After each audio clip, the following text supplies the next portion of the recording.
Don't engage alone. We do this together.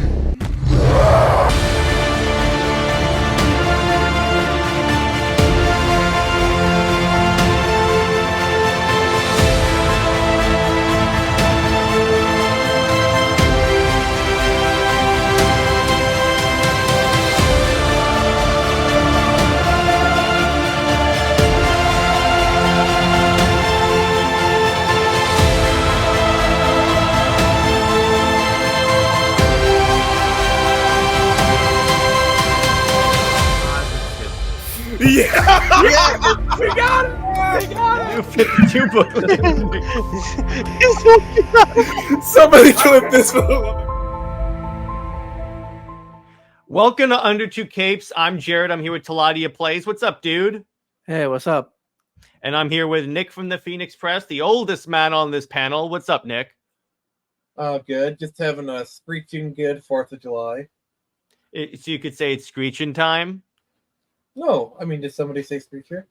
Yeah. Well, so we're recording this on the 4th of July, and I figured, what's the most American character we could talk about besides Captain America? Superman. Now, here's the interesting thing about Superman. Yeah, and I'm going to preface this. Superman is one of the, if not the most iconic character, superhero of all time. No one on this panel is going to dispute that. Am I correct, gentlemen? I mean, he's from Kansas. It's about as American as it gets. Thank you. But I'm saying before the only character literally more patriotic than him is Captain America. Yeah, because it's in the name.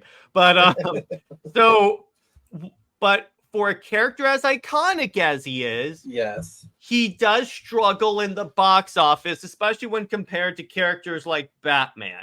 So I wanted to talk about why that is. But first, to frame our discussion, let's talk about a bunch of the Superman movies that have gone from the first one with Donner all the way to Man of Steel. So we're not going to talk about the serials of the 40s.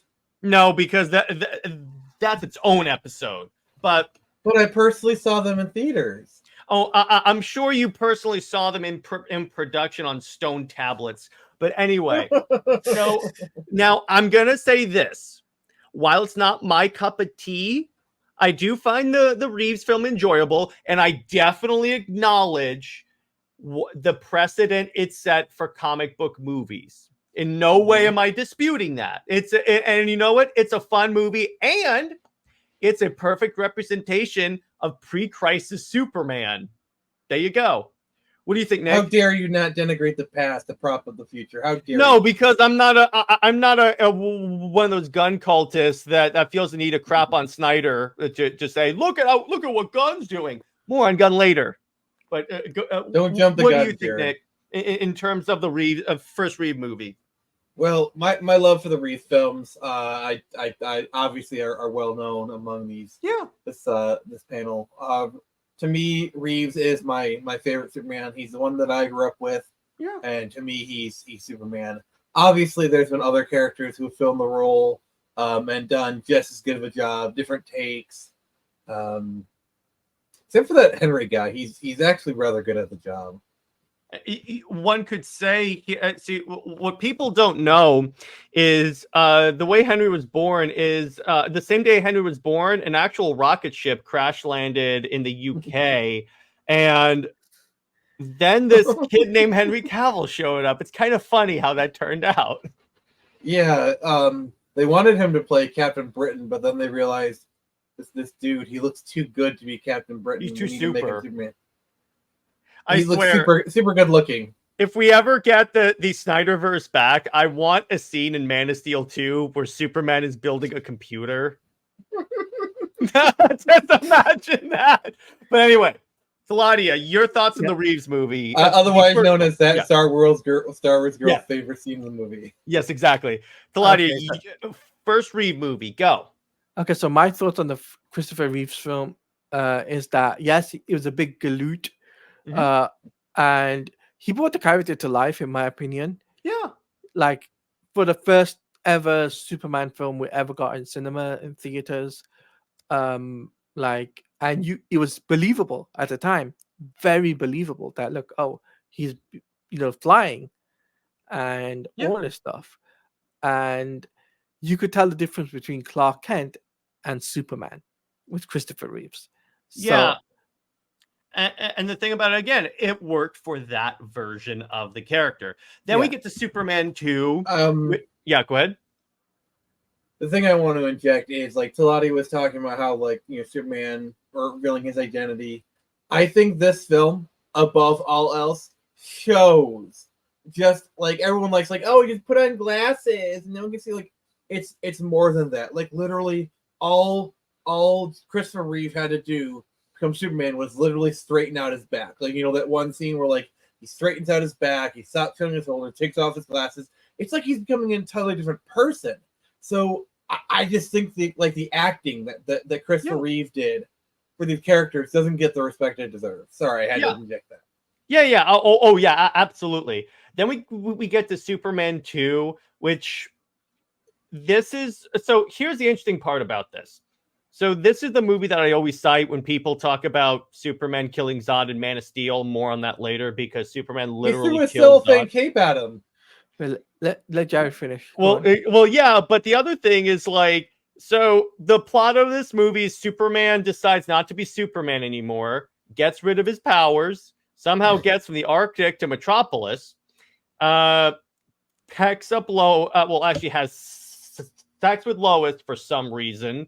Then I mean, Margot Kidder was kind of a looker back in the day. Yeah, but Wonder Woman existed in the comics. So then but he's human. He can't handle Wonder Woman anymore. No, he could before he lost his powers. But anyway, so then Zod shows up. And so the way he defeats Zod, so he gets his powers back, he fights Zod. Then he reverses the polarity of the power-stealing machine. What is this, Doctor Who?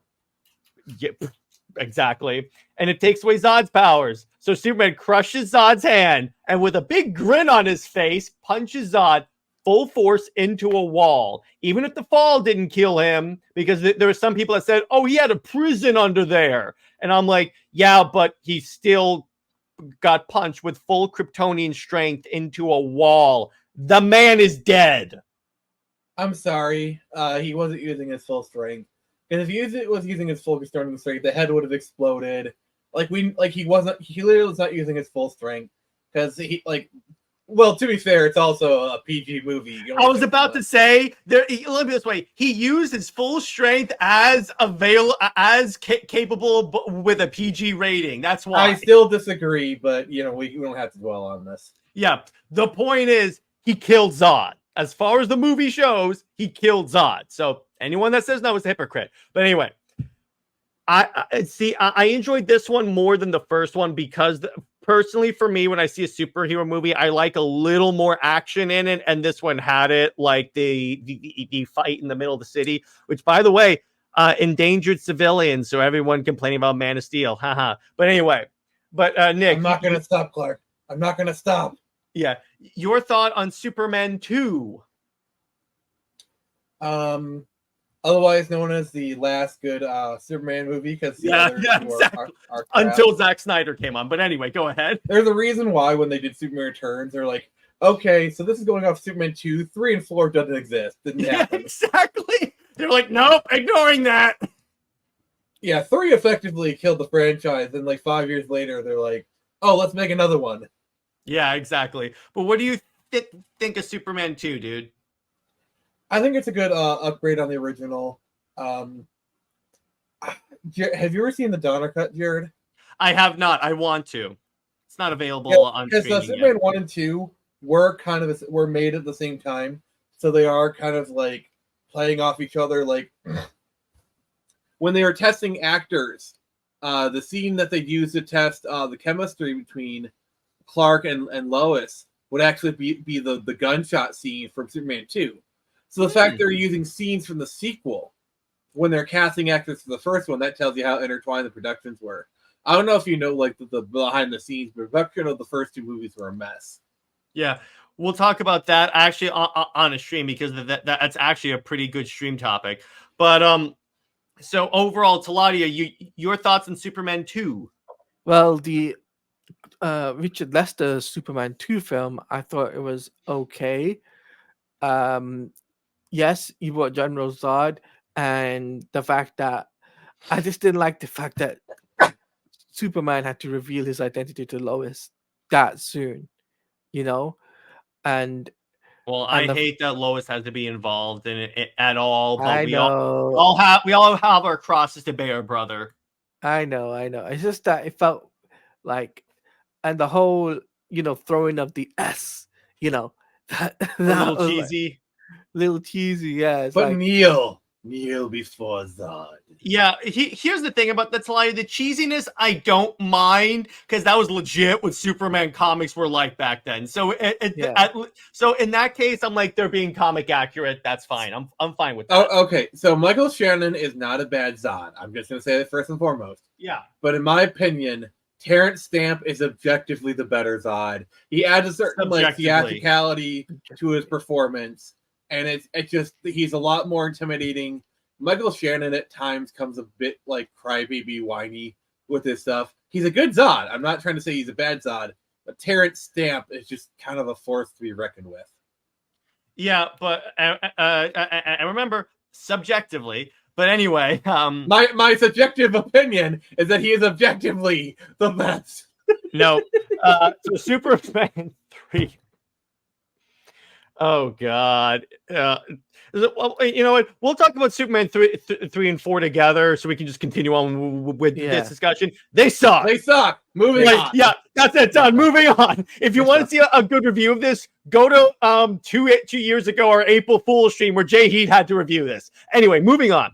Then we get to what I think is a criminally underrated Superman movie, Superman Returns. You know what's kind of funny, Nick? I get. What? I do. I'm sorry to interrupt you. I get skipping over Superboy. That's fine, but I do believe Smallville is worth. I said movies. We're talking about movies. When it comes to the impact of Superman, I feel Smallville is important to discuss. We can talk about that on a separate stream, but I'm talking about Superman movies.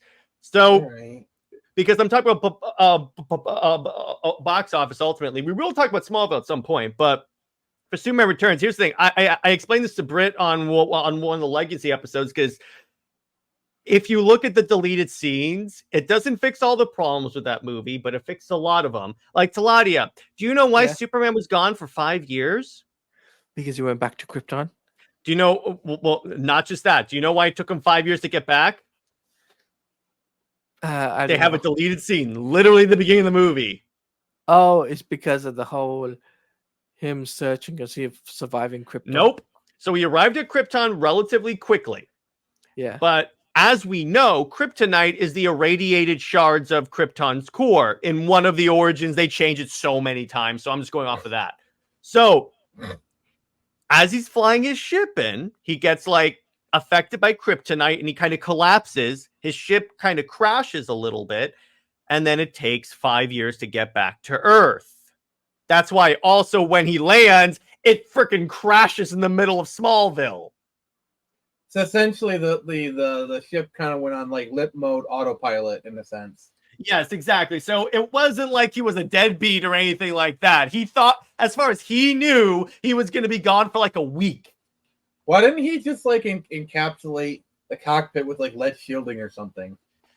It could. I have no idea. I'm not Superman, unfortunately, because if I did, I would tell DC to fix my comic. But anyway, so yeah, I enjoyed Superman Returns for what it is. It's a fun Superman movie. Literally, the only thing I don't like is the suit. That's it. What do you think, Nick? I think Superman Returns is fine. I think Brandon Routh did about as good of a job of not Christopher Reeves as one could possibly do. Mm-hmm. I do think the script itself was a little bit underbaked, and it kind of hit this very awkward middle ground of we're trying to be the Reeves film while we're trying to be modern, while at the same time not really nailing either. They try to be both modern and Reeves stuff, but they fail at both. Is what I'm saying. It's a very 7 out of 10 movie. It's not a bad movie, but it's very flawed. It's above average, in other words, but it's still in that average area is what you're saying. Correct. Okay. Taladia, how about you? So for me, Superman Returns was my first film that I got to see at the theater. Oh, And cool. yeah, and let's just say the only good thing about that film was the good thing about the film was the score, Mhm. and Brandon Routh did well to try and play Superman the way director wanted him to play. There was nothing wrong with him. It's just a script that he was given. That's my criticism for it. But other than that, it's like the score is great, and the fact that um the suit, I'm not a big fan of the suit design with the beige color red of the cape, not Well, not only the that, the cape looks like a leather cape, number one. Number two, there's tiny S's in the S. There's a tiny S on his belt buckle. There's a tiny S on the underside of his boots. So I'm like, we get it. You're Superman. We get it. yeah, I mean, this is coming from, you gotta remember, Bryan Singer directed this same director, where if you look, basically all the X-Men films, there's hidden X's everywhere. Bryan Singer thinks he's freaking Walt Disney, just hiding hidden Mickeys everywhere. Yeah, it got a little much. So then we get to my favorite Superman movie, personally, No, Man of No. Steel. no, you've never said that. No, I know, I've never have. Which this was my first Superman movie that I really got into. And the thing about it is that I liked how they spent a lot of time developing who Clark is before he became Superman, such as like how he just spends a time just saving people, and how he struggles with his place in humanity. And I like the ways Zach and Goyer and Nolan really flesh that out in that movie. How about you, Nick? Yeah, I will say, so like this film was like a 9 out of 10 movie for me. I actually really enjoy it.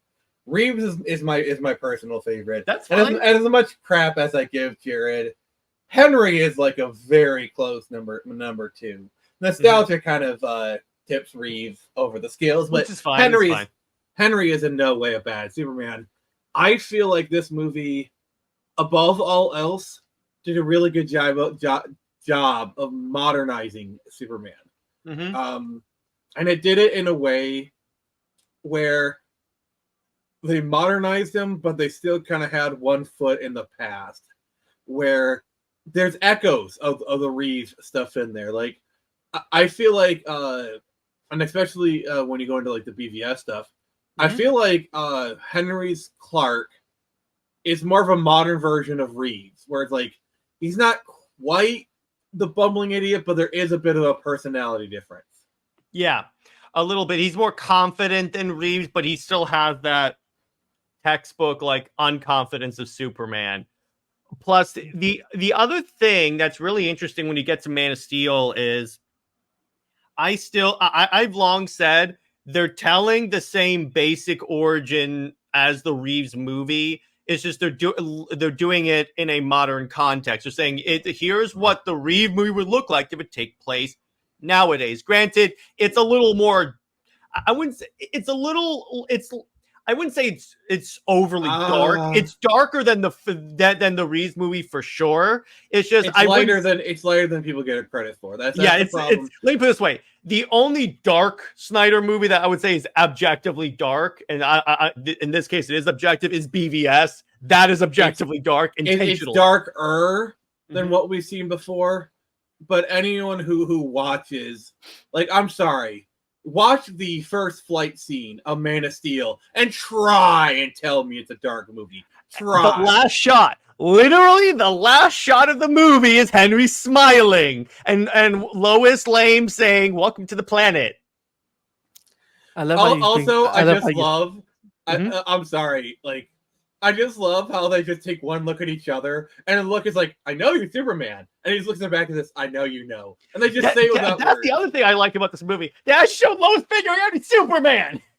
Like, she just instantly clocked him, like, because they've shown a whole movie of Lois actually being a competent reporter. I know. They keep telling me in the movies and the comics that Lois is like the greatest reporter of all time. This actually showed it. But anyway, Taladia, your This is thoughts the on one Man of Lois that he yeah. actually likes. Everybody. I've said my lowest hatred extends just to the movies and my just to the comics and my adventures with Oh Superman. man, moment. Anyway, it just extends to the comics and my adventures with Superman. The movie Lois is, for the most part, I actually like. I still prefer him with Wonder Woman, but I don't hate the Loises in the movies and TV shows as much as I do the comics. Anyway, Taladia, your thoughts on Man of Steel? So firstly, this was my first film that I took my mum to see the film. Oh, cool. Man of Steel. So, and she really enjoyed it. I love the film because it brought Superman to the modern era. There was a lot of things that I like about this film. It basically brought Christopher Reeve's Superman 1 and Superman 2 combined. Mm-hmm. 2, the fact that this film you actually felt bad, like you felt like, you feel sorry for Clark can't saving his father, for example, right? The thing is with his abilities as well, it's like he's conflicted, he doesn't know what to do, and it definitely brought like me to realization that this is a very cool Superman film, right? Much better than what we've seen previously. And on top of that, like, this was the first film I believe that I remember when I went to see this theater. I was like, hopefully there was a post-credit scene. No, there wasn't. There wasn't any post-credit scene, but this one had an Easter egg, lots of Easter eggs, I should say, that was setting up a universe. Yeah, which- like the Wayne satellite when Zod Yeah. is fighting Clark. So X-Corp as yeah, well. exactly. So even there, because for those of you that don't know, when Snyder was brought in, he was just supposed to make a Superman trilogy like Nolan did with Batman. It's just after like this movie blew up, they were like, okay, you know what? Let's do this. That's how I know. It's kind of funny. People try and retroactively call Man of Steel a flop. If Man of Steel flopped, they would not have let Zack helm the DCEU. Yeah, that's the thing. They gave Zack the keys to the castle after one movie. That shows. Also, I mean, to be fair, he had done a lot of films for Warner Brothers before this. Like Watchmen was a hit. I'm sorry. Yeah, but still, I still think if Man of Steel had actually flopped, they would have said, "Hey, listen, dude, it's not this particular part is not working out."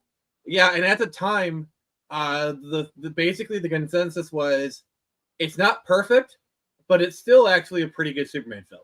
Like people were fairly receptive to this movie. Like it wasn't really until BVS that the hate train really started to roll, for arguably good reason.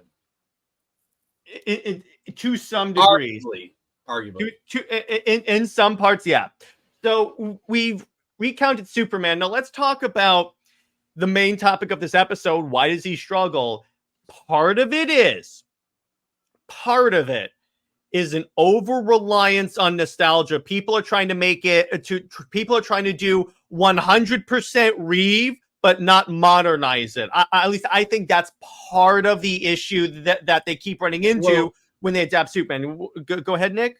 Okay, before I go Scorched Earth, I just want to say you can successfully modernize Reeve. It's called Superman and Lois. Okay? Yeah, that's what that is. Like, I'm just going to say that right now. I know we're not talking about TV, but Superman and Lois is essentially the only time they successfully modernized the Reeves. Because Tyler Hoechlin comes out of the Reeves mold. He acts like a Reeves character, but it's a thoroughly modern take, and it is refreshing.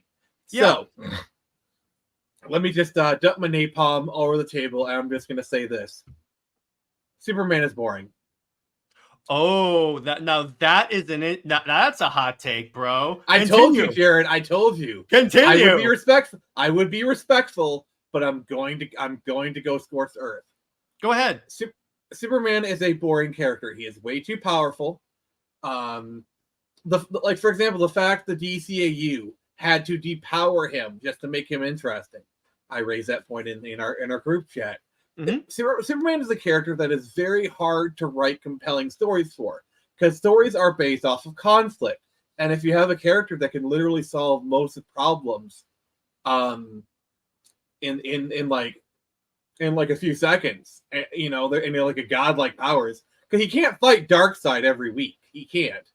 I mean, you know, they could use Parasite one because he can't punch Parasite. I say this all the time on the show. Yeah, he's got 3 villains he can maybe use: Parasite, Metallo, and Darkseid. You can't really make a series out of a select few like superpowered characters. This is why Batman is very popular. True. It's because Batman is a human being, and Batman, like literally one straight bullet, one knife one knife in the right place can end Batman at any moment. Here's a big vulnerability in the Batsuit right here. Now, Nick, I will say this. Yes, he's too powerful. I do think, though, they don't, because what they could do, look at what Batman versus Superman did. Yes, it was Batman versus, it was Superman versus Lex Luthor and then Doomsday, but it was also Superman versus the government, and he can't punch the government too. It's Superman. I hesitate to phrase it this way, but just bear with me. It's Superman versus humanity to a degree. So he kind of has to navigate that. That's how I think you kind of write Superman. You put him in situations where maybe his ideals and not necessarily his powers are the thing. See, the problem is with BVS is Zach tried really too hard to go into the Superman equals God plotline, which is I'll admit is a valid interpretation of Superman. He kind of touched upon it in Man of Steel, you know, the cross thing. But the problem is it's been proven time and time again that the Superman equals God angle does not resonate with the public. Every time they go that angle, the mainstream rejects it. So I like, while it's a valid interpretation, I just don't think it's a good way to go for Superman. Yeah. To a certain, going too hard in that, because then you start to detach the character from the audience, and that's honestly one of the reasons why the early MCU was so good, because why Man of Steel worked. Yeah, because they placed Superman's humanity. Here's the thing. Before I go on, I want to say this: the best way to handle Superman is to do effectively balance his human and Kryptonianness, because ultimately he wears a Kryptonian glyph on his uniform. Here's the problem: too many creatives go in either direction too extreme, and that's where you get like faulty interpretations where Superman's only a god. Oh, Superman's only a human. So it's kind of iffy there. Sorry, Taladia wants to say something, then I'll go. Yeah, go ahead, Taladia. So the problem, like why Superman struggles, is basically if you look at the comics, the modern comics right now, right? They're not being interesting, right? So they're like, I'm gonna dispute that. House of Brainiac is really good, but not besides that. I mean, the ones before that, like True. Let's say, so like, because if you think about it, since the guy who must not be named came on board and destroyed it. Actually, it was destroyed since Tomasi came on, so it was even before. You mean Tom Squire? Tom Squire? Tom Squire? Yeah, because he's not a king. Oh, no. No. He is not on Superman. We're talking about Superman. He's on Wonder Woman. But but it's like I love how it took you a second to get my joke. Yeah, I was like Tom Squire. That's a good one though, Nick. but I go on, Claudia. But it's like since that person came on the book, basically besides that maybe one or two arcs like Warworld or the House of Brainiac saga, there's not been really good comics for Superman. I think that's why Superman, the box office, has struggled to tell interesting stories. So that's why they're like, oh, why don't we go in reverse and do something, which was done years ago, and twist it, if you know what I mean. You mean, so there's not a lot of compelling source material for them, modern source material for them to draw on? That's a fair take, in my opinion. That's a pretty fair, like I got to give credit to you, Lottie. That's a pretty fair assessment. So, well, here's the thing: they do have good stories, just they won't adapt it. Like the new 52 era was also one of the most highest selling eras of Superman. They could draw from that, but DC won't because a lot of the creatives don't want to admit that any part of the new 52 was a good idea. I don't think it's that. It's like, yeah, the stories are good, but are they iconic? Like Batman has countless iconic stories going back like 50 years in the 2000s and the 2010s. Like there's an infinite pool of good Batman, of iconic, of top tier story material to work with for Batman. And yet they do the same ones over and over again. Yes and no. But what I'm saying with Superman, it's like you have maybe 3 stories. 2 of them are variations of the death of Superman. Yeah, but it's like origin, death of Superman. Oh crap, we ran out of ideas. Let's just do the first 2 again. Yeah, and that is true. And the thing is like you also need, because here's the thing, in terms of writing these movies, you also need to. I get wanting to have like classic Superman writers on there, but then you're getting back into a lot of these writers have written like the only 2 like stories people know. Hire some of the more modern Superman creators to write these movies, like Philip Kennedy Johnson, who wrote War World and Action Comics, and those were great, and people love that.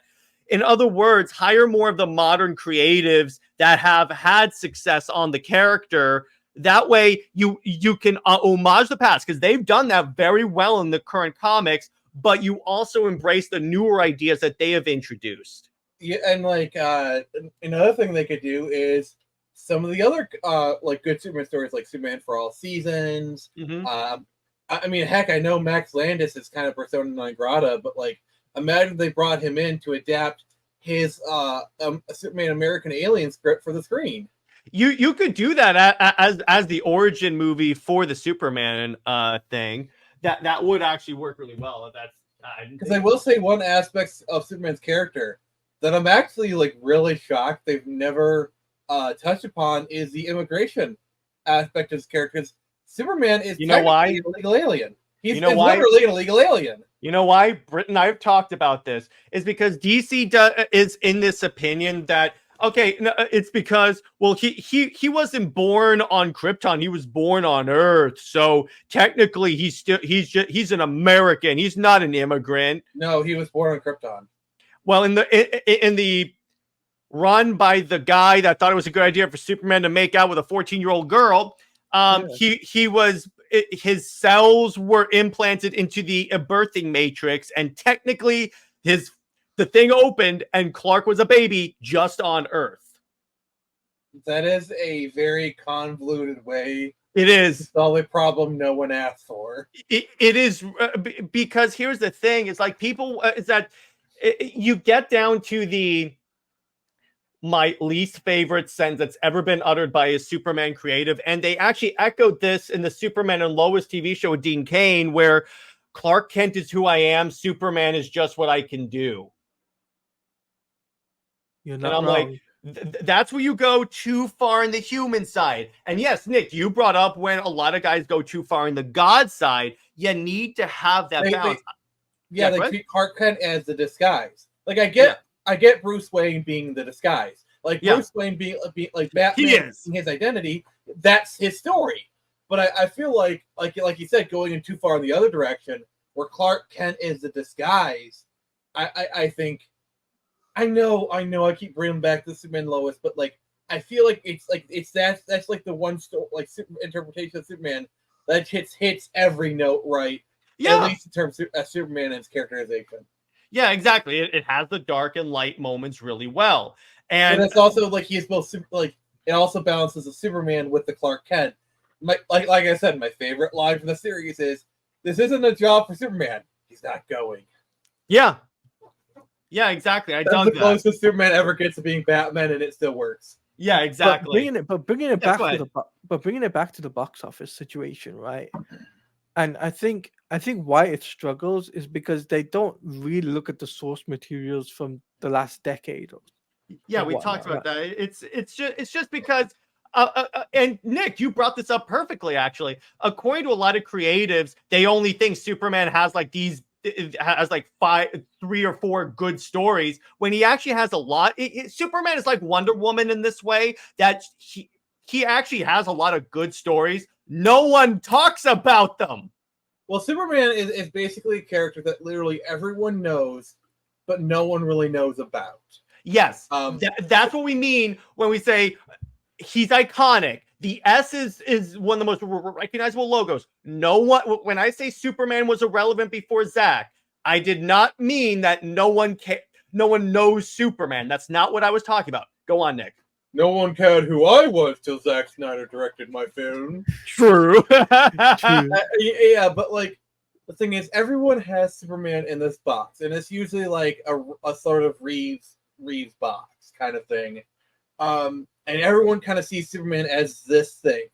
It's either Reeves, maybe Superman the animated series, but that's kind of about it. Like maybe Smallville.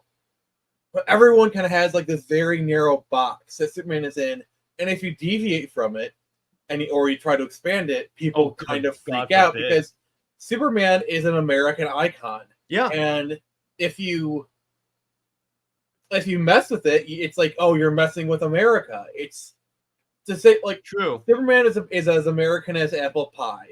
I know that's a bit of a facetious statement, but I think it's true. I mean, you're right. He is a part of American mythology in that sense. But yeah, and Nick, I actually agree 100% with your point there. And that's the issue there. And see now before we wrap up, there's one more thing I want to talk about is like with what we've seen from the Superman movie that's currently being filmed. Granted, we haven't seen a lot. So we're just going off of what we know now about the movie. Now, okay, in terms of the suit, I still have to see it moving. In terms of the other Justice Leaguer suit, it's bad on purpose. Nick, I'm starting to see people look at the Ryan Reynolds suit and go, maybe I treated you too harshly. Yeah, it's the Godzilla 2014 effect all over again. You know it's bad when people are starting to look at the Ryan Reynolds suit. It's good. At least that one looked Green Lantern. But anyway, like I'm sorry. I guess some part of the story is like you got Justice League International. They're sponsored by Lore Tech, but I'm sorry. No, Green Lantern would not. No, the Green Lantern Corps. Hawkgirl, I don't know, but Green Lantern himself. The Green Lantern Corps would not allow a Green Lantern to be sponsored by another entity like that. Yeah, exactly. Now, here's the thing. In terms of the suit backlash of the looks of the suit, I was telling Taladia actually before you came on, Nick, here's how they could have avoided that. It's really simple. Remember when Gunn posted that disastrous look at the Superman suit, what he could have done, just posted also some pictures of the Green Lantern suit So, assuming we get the classic suits at the end of the movie, he could have shown classic Nathan filling the classic Guy Gardner suit, Isabel Merst in the Hawkgirl suit. You could have shown those classic suit reveals live action. Then, when these pictures came out, people would have been like, "Okay, those are obviously the temporary suits because we've seen what the actual suits look like." Yeah, the only thing I'll say is Guy Gardner has always been a bit of a rogue, even within the Lantern Corps. So if any character is going to be wearing that kind of suit, it would be Guy Gardner. And no other character could ever hope to even possibly have a good story reason why they would be a Green Lantern sponsored by Lord. Well, even if he would, the Guardians would not allow it. Take it from someone that reads a lot of Green Lantern, that would not happen. Second off, every version of Guy Gardner, when he's a Green Lantern, has had at least a Green Lantern logo on the chest. It doesn't work that way. But anyway, other than the versions of Guy Gardner where like he's not a Green Lantern, but he still has like a power ring of some sort. Because he took Sinestro's ring. This was before you had like the Sinestro Corps. But anyway, the point is he had a ring. He had Sinestro's ring, and then he was Warrior, where he could morph different parts of his body into guns, and then he was a Green Lantern. But anyway, so, yeah, it's actually a really crazy moment. But anyway, In terms of overall story, do we think Gunn can pull it off? Yeah, I think he can. The problem is, from what I'm seeing, I could be wrong on this. It seems to me like he's falling into that going too far in the Reeves direction trap. Yeah. What do you think, Nick? And be blunt. I am desperately maintaining the position of I am waiting for the trailer before I make any sort of final judgment. But god dang it, Gunn, you are not making it easy to do so. Everything I see from this movie is just giving me a bad impression. Did you see they hinted that they're gonna have the Green Lantern squirrel chip? Huh? Yeah. I'm sorry, I'm so far down the toxic train that I just don't care anymore. Again, you put someone in charge of the most because here's the thing. Gunn works well if it's the obscure characters. We saw that with Guardians. We saw that. I mean, some people like his Suicide movie, Suicide Squad. But the thing is, when you put someone that works best with obscure characters on a major cultural icon, the problem with that is that he starts to apply those same rules to the cultural icon. Hence, why the Superman suit looks like body armor. I mean, honestly, at this point. Okay, hear me out. I'd rather Warner Brothers just would have called in J.J. Abrams and have him do Superman again. Because I remember he was supposed to Superman Flyby in 2000s. Here's the thing with J.J. Abrams. He doesn't do bad movies. He just does very, very by the book, get the job done kind of movies. Mm-hmm. And would it be better than Snyder? No. But it would be leagues better than what we're going to get. Yeah. Now, to be clear, I'm going to make a promise to someone on this, but to people on this podcast. If it comes out and it's great, we will be the first to record a podcast. I will very gladly eat my lunch. Yeah, we will very gladly. We're just going, and this is coming from me. I traditionally have not liked any of James Gunn's DC work, but I'm going to approach this with an open mind because I'm going to approach it with the assumption that he's going to take this more seriously. What I'm seeing is kind of hurting me, but I'm still going to okay, that's away from my mind. It's probably out of context. We'll see what happens until we see what's going on here. Now, I'm desperately trying to keep an open mind. I know it's tough, but now the last thing I'm going to say here before we wrap up is, okay, I bring this up all the time. Now, again, if we're waiting for the Superman trailer, which I don't think we're gonna get at San Diego Comic-Con. I mean, he said we're not gonna be there, and my thing is, I think they're gonna release the trailer as close to the release date as possible, so they don't talk. So if it's bad, there's less of a time for people to scare each other off. But I feel like we might see everyone has their tickets and the trailer comes out. I don't know if there's this one movie where it's like we could literally see in real time people canceling their tickets. Yeah, that too. So what we'll see. So the two parts that will determine this movie's success are the trailer reactions and the pre-sale ticket rates at first. And obviously, like Nick just said, those will go down. Those can vacillate. But if those look good, then, hey, it could do well. If they look bad, though, because, again, this was my problem with Gunn's plan. If he had started with Batman as his first movie, it would have been more of a guarantee that it would have been at least successful enough to continue. Because, Nick, objectively, can you agree with me that Batman is the stronger IP than Superman? It's objectively. It's not, there's no BS. There's no subjectively. How many Batman By the numbers, it is. Because Batman, the IP Batman is more popular than Superman currently, and it's more relatable. So that's why personally, easier to write. That's basically my thesis. Is Superman the character is exceedingly strong to write. Now, granted, when you do write a good Superman story, it is one of the best stories ever. Yeah. But Batman, it's a lot easier to write a good Batman story. Like, literally, we could take 5 minutes and come up with a Batman story. It'd probably be pretty interesting. Yeah, so that's why if I were Gunn, I would have said, okay, so we're going to release Brave and the Bold first, do that, because again, people show up to Batman movies, so there's more of a guarantee that you're going to get at least the Batman numbers for a Batman movie. In other words, 800 million. That's realistic for a Batman movie. I predict this Superman movie is probably going to make 600 million. That's my guess. So around the Man of Steel, Brits straight up like it's going to flop. See, I like. Here's the thing: Black Adam did 400 million, and that's with the Rock's prowess with an unknown character. Superman is known. James Gunn is known. So I think 500 to 600 million is my estimate. I'm kind of basing that off of using Black Adam as a benchmark. Now, the last the thing I will say though is that if this movie makes less than Man of Steel, I think at that point that's when Warner Brothers starts to think, what do we do? I think that's when Warner Brothers starts to think this wasn't as successful as we thought it was going to be. Oh, I can almost guarantee you right now, if you factor in inflation, it's going to make less than Man of Steel.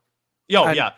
And I was gonna say that they also will not only will they say, "Oh, this is not worth it," they'll also say, "Look, stop doing the shared universe thing, start doing solo films like they used to do back in the day with Batman Begins." Yeah, that's my assertion. If the DCU does not work, if Superman flops and they decide to like can it, and also can Gunn as the head of the studio, which that's realistic because his contract expires, I guarantee you they'll go, we'll just do solo movies for right now.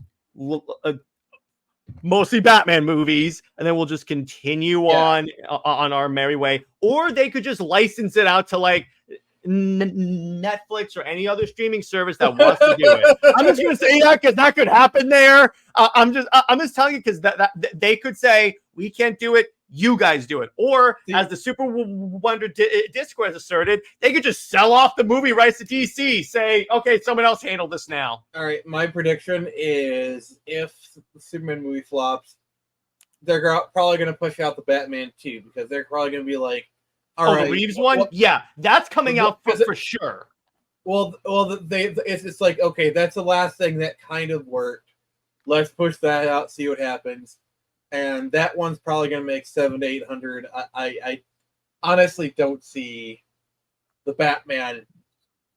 Maybe a third one if they do Court of Owls. I could see it maybe making $1 billion. If they build up to it properly. Mm-hmm. I don't know. Yeah. So all in all, I get why people are like overly optimistic about how this movie's going to do because they don't want to admit that DC's in a bad place. I get it. But here at Comics League, we give you the truest information about DC right now because straight up, if this movie flops, I read an article the other day, I forget where they were saying, where they also asserted that if DC, that if Superman flops, WB could look at like James Gunn going, we rebooted because you said this would be the better path. And so far it's not. We would have made more money if we stuck with Snyder. So what are you doing here? Well, something needed to be done because they were in a really bad holding pattern. Up until then, and something needed to change. Like a reboot wasn't an entirely terrible idea. They just hired the wrong person. An actual reboot. Here's the cold hard truth. DC has been limping along for the past 15 years. They have been really struggling for 15 years. They've just been barely keeping their heads above water, both in the comics front and then also like the movie front. Like they've had a few good things to kind of prop them up, but nothing that is really sustainable. Yeah, if I were in charge of WB, what I would have just done, so the Snyder Cut came out and it was popular. I would have just brought in Snyder, told him you have 2 movies, complete your universe, and then while he's doing that, while he's filming and editing and releasing that, then we sit down and we decide we plan out the next 10 years. Here's what we're going to do. That way we're still releasing DC content that people want to see, but we're also taking a second, breathing, and just deciding, okay, so how do we do this? That's what I would have done. But anyway, I think that's a good place to leave it. So great show, boys. Now I'm going to ask you guys this. What is your favorite? Now, what is your favorite Superman TV show? We'll end on that. Mine is Superman and Lois. Somebody say. Okay, Smallville. It doesn't technically count as a Superman show because he's technically not Superman till the end. It counts. Okay, I'll count Yeah. it, even though the Justice League showed up before Superman. But anyway, go ahead. Go ahead, Taladia. I'm gonna say Don't you say My Adventure with Superman. no. I'm not gonna That's say the best that. animated depiction. What's the best animated depiction? S-TAS. As much No, as it... My Adventure Superman is the best animated depiction. Get him out. Okay, so Taladia, what's your favorite Superman TV show? My favorite Superman TV show, you'll be surprised by this, is actually what's it called? The Legion of Superheroes with Superman in it. Oh, by the way, I want to share this real quick. Oh yeah, that one's a good one. So someone took the Henry Cavill suit, dressed up, went to the Superman set, and tweeted saying, "Mine is better." Look. So he dressed up and he said, cosplayer Ariel Liz went to the Superman set. Hashtag mine looks much better. Turns out real heroes do wear capes. And apparently real Green Lanterns are green and animated. Oh my god! I know a meme I have to make. You have to make that, Nick. But anyway, all right. So happy 4th to everyone celebrating. I know this episode is going to come out the day after 4th, but we recorded it then, so we're like, screw it. But anyway, so stay heroic, everyone. We'll see you in the next one. Here's a very appropriate outro. Lois Lane is Lois Lame. She belongs to General Zod. Zoe and Max about